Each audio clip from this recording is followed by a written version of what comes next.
হযরত রাহমা আলাইহি ওয়াসাল্লাম দীর্ঘদিনের অসুস্থ স্বামী হযরত আইয়ুব আলাইহি ওয়াসাল্লামের সেবা শুশ্রূষায় নিজেকে নিয়োজিত রাখতেন। কিন্তু সংসারের অবস্থা এতটাই নিঃস্ব হলো যে কর্মক্ষম দ্বিতীয় কোনো ব্যক্তি নেই আহারণের ব্যবস্থা করতে পারে।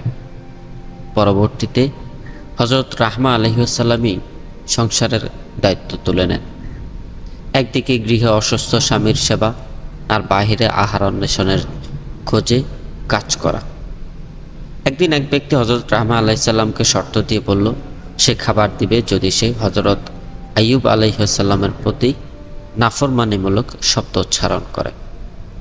এ কথা শুনে হযরত রাহমা আলাইহিস সালাম ভীষণ ব্যথিত হন এবং সঙ্গে সঙ্গে স্বামী হযরত আইয়ুব আলাইহিস সালামকে তা বললেন।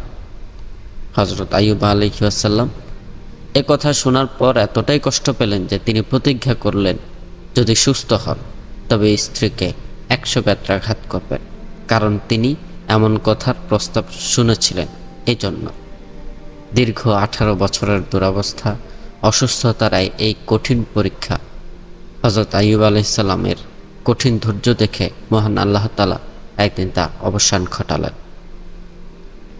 আল্লাহর প্রিয় এই নবী তার স্ত্রী হযরত রাহমা আলাইহিস সালামের বিষয়ে যে শাস্তি দানের প্রতিজ্ঞা করলেন তা একজন নবী হয়ে কোনো প্রতিজ্ঞা পূরণ না করা মানব জাতির জন্য শিক্ষণীয় তো নয়, বরং নীতি বিবর্জিত আচরণের একটি উদাহরণ হতে পারত।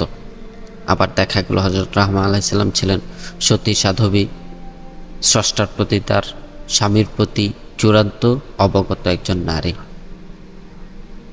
কিন্তু আইয়ুব আলাইহিস সালাম উদ্ভূত পরিস্থিতিতে ভীষণ কষ্টের অনুভূতি থেকে উক্ত প্রতিজ্ঞা করে নিয়েছেন এবং এই ক্ষেত্রে মহান রাব্বুল ইজ্জত একটি সুন্দর সমাধান দিয়েছেন।